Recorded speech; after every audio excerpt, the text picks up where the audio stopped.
Hey guys, welcome to the Raw review. So let's get down to the review, shall we? So going into this week's Raw, WWE had a bit of an obstacle that they needed to overcome for this week's Raw. As they were in Chicago, there was all this Hijack Raw stuff on Twitter and all this rebellious effect which was going on, saying that they're going to be chanting for CM Punk, of course, and hijacking the show. Bit of a failed attempt in my opinion. It pretty much fell flat. It really did. It fell flat. And in the opening segment, WWE fooled all the Chicago fans chanting for CM Punk, as it actually hit with CM Punk's music. About 5 minutes later, Paul Heyman then walks out, and boo! They booed him. He comes down. He talks about CM Punk, how the fans let him down, all of that crap. Then you have him quickly talking about Brock Lesnar. He puts the blame on The Undertaker, and then says how Paul Heyman has how he has this task to complete, and he needs to defeat with whoever Brock Lesnar at WrestleMania. He failed with CM Punk, but now he's going to challenge with the Brock Lesnar. And it was a nice way to quickly switch the storyline where he was talking about, first of all talking about CM Punk, and that's playing to the fans' advantage, this Hijack Raw. Played to that advantage, and quickly spoke about something which is currently happening in the WWE right now, and which is going to happen at WrestleMania 30, Undertaker versus Brock Lesnar. This is the streak. This is. Brock Lesnar then comes down. So say he's going to beat Undertaker, then you have Mark Henry come down. Brock Lesnar basically just defeats just batters him. F5 onto the announcer table. And basically this was just to show the dominance of Brock Lesnar heading into WrestleMania 30 against The Undertaker. So we come to a championship match, and this featured the Usos versus the Tag Team Champions, New Age Outlaws. It was quite nice to have some heel heat on the New Age Outlaws. As they said, they're not going to do what they usually do, their usual introduction, because the Chicago fans do not deserve this. So in this match, you have the Usos actually defeat the New Age Outlaws and actually become the new Tag Team Champions. And I always thought that this should have happened at a WrestleMania. I thought it would have a bit more of an effect than a Raw. But I understood why they did this now, and the way they did it. Well, they had to do this was because of they knew about the Hijack Raw. They knew the crowd was going to rebel against what WWE did, and for the New Age Outlaws, someone who you can get behind easily and have them win the tag team belts, it would help the fans get away from the CM Punk chants and all of that. So I understand why they did it, but I really wanted to see him at WrestleMania. It was a missed opportunity, in my opinion. They really should have done this at WrestleMania 30. It would have established the Usos having a big full pay-per-view win. I guess they can still win at WrestleMania 30, but I think winning the belts, winning gold at WrestleMania 30 would have had more of an impact, and it would feature them more as a more dominant force, and establish them as the faces of the tag team division. But they're actually having a show on Main Event. I guess it's because it's the first one on the WWE Network. And we're also going to be having Kane versus Daniel Bryan, I believe they said on there. So they're just really building that up because it's the first one on the network. We also had on this show Big E versus Cesaro. You don't have where you have Cesaro, I believe he does a swing, Cesaro swing, and Jack Swagger comes in and gets a DQ. And Big E wins because of DQ. And you have this stare-off between Jack Swagger and Antonio Cesaro. Looking at each other and showing the tension between them and how they're going to be breaking off very soon. And we even got more teasers of this later on in the show, which I will talk about. After that, we have the Wyatts versus the Shield. So this was the Elimination Chamber match, a rematch, sorry. And again, this was a really good match. I understand why they did this, because they're two factions which people give a shit about, especially as Chicago fans, and this had to get away from the CM Punk. All the CM Punk attention. So they have the match, quite a decent match, obviously not as good as the Elimination Chamber, but you end up having Seth Rollins walk out. I believe he said something about he doesn't want to be the glue, he doesn't want to be in the middle, because what it's like is He's like the best friend. He is the friend, and you have Seth Rollins in the middle.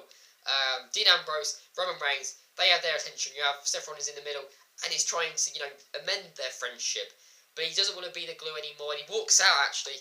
Again, this is building up a storyline going into WrestleMania 30.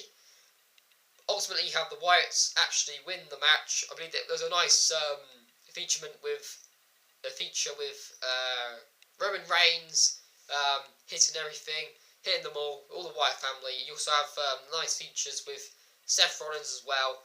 They are building him up, I believe, very slowly. And I quite like that because he's a guy who, I believe, he gets a good reaction. He gets a very good reaction with the crowd, especially obviously with the Chicago crowd as well. There was a lot of similarities which CM Punk and Seth Rollins both held. So probably that's why they featured Seth Rollins in this match quite prominently in this match, because of the Chicago fans, the similarities between CM Punk and Seth Rollins. But ultimately you have the Wyatt family beat the Shield, and I think this is really now where the Shield are going to be breaking off because of Seth Rollins. And I'm really looking forward to next week on Raw, what they're going to do with the Shield.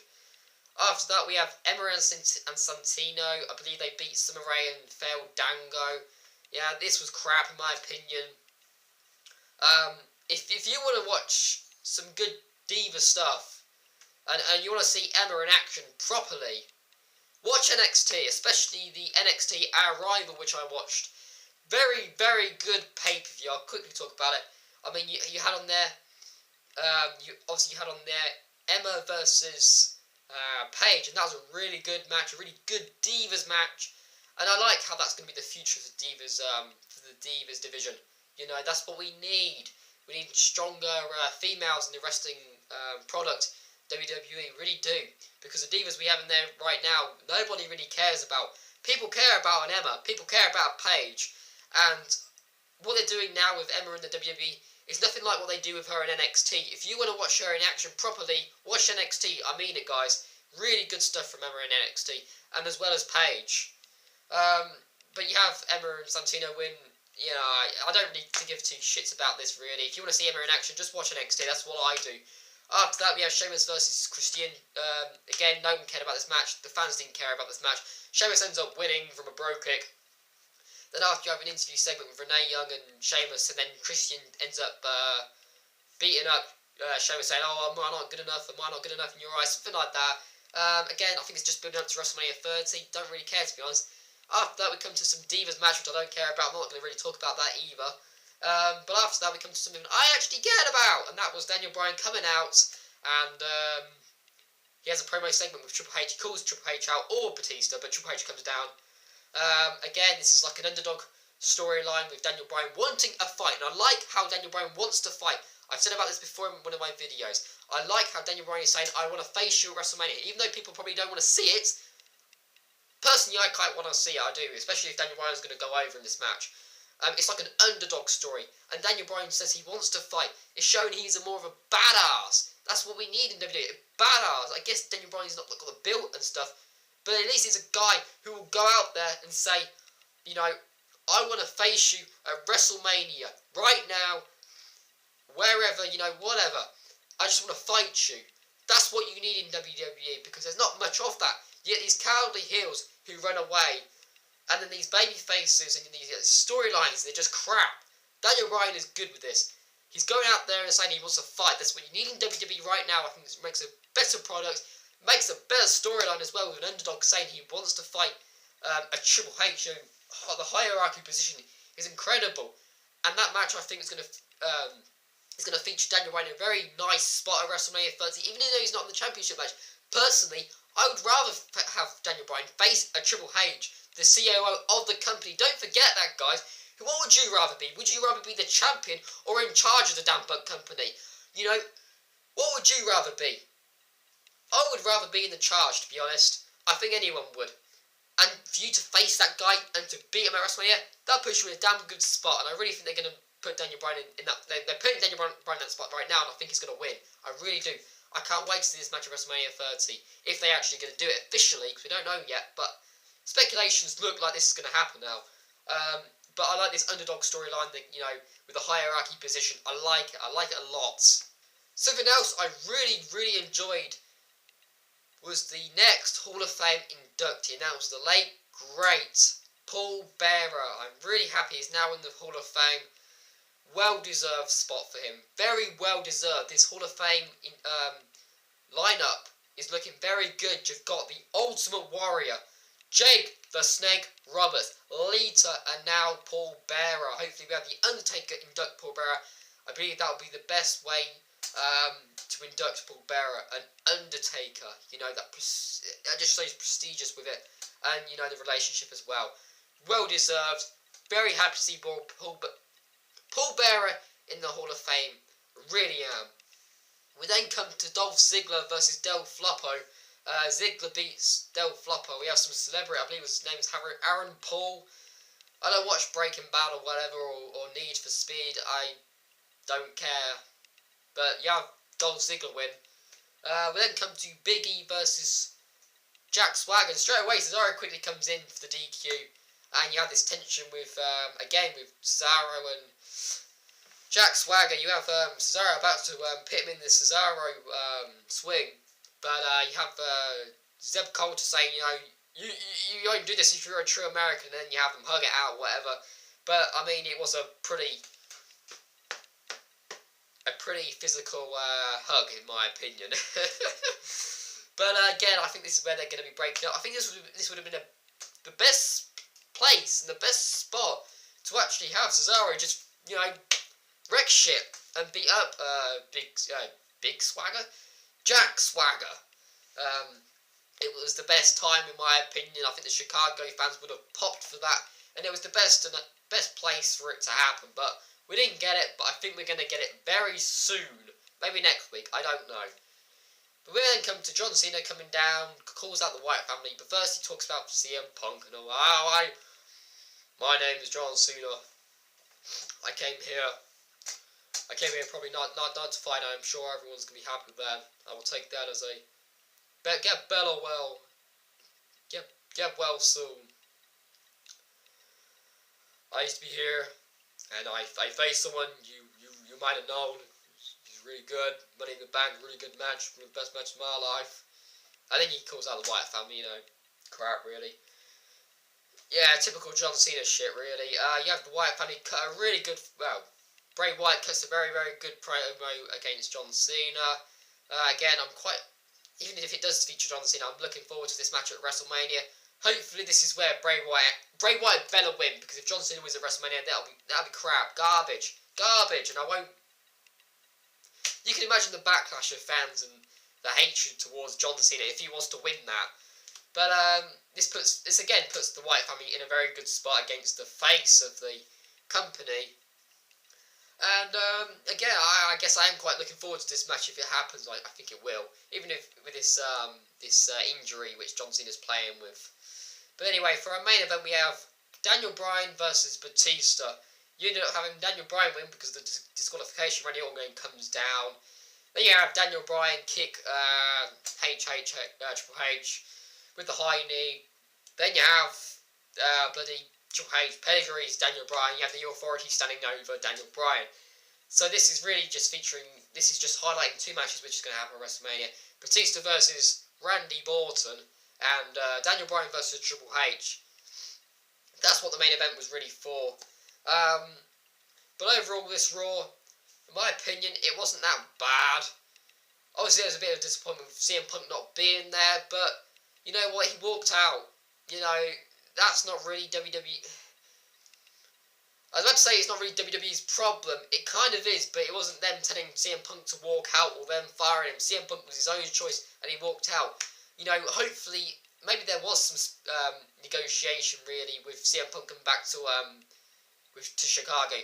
You know, who knows what actually happened? Maybe CM Punk said, you know what? No, I'm not going to come to Chicago. I want to see the fans just chant my name. I'm not going to turn up.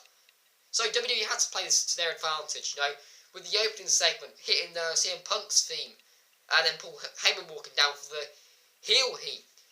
You know, even John Cena's promo where he said about, he teased about CM Punk. They played it to their advantage.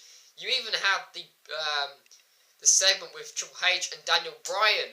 You know, again, it was just to have this heel heat for the Authority because of the CM Punk. They played it to their advantage. So this Hijack Raw, in my opinion, was a complete fail. Rubbish. If you were to Hijack Raw, do you know what you have to do? You don't turn up. You don't turn up. Because if you don't turn up, where's the business? Because that's what a business cares about. Money, okay? They need to draw money. If you give them the money and turn up, it doesn't matter. But if you don't give them the money, then WWE have to sort that out.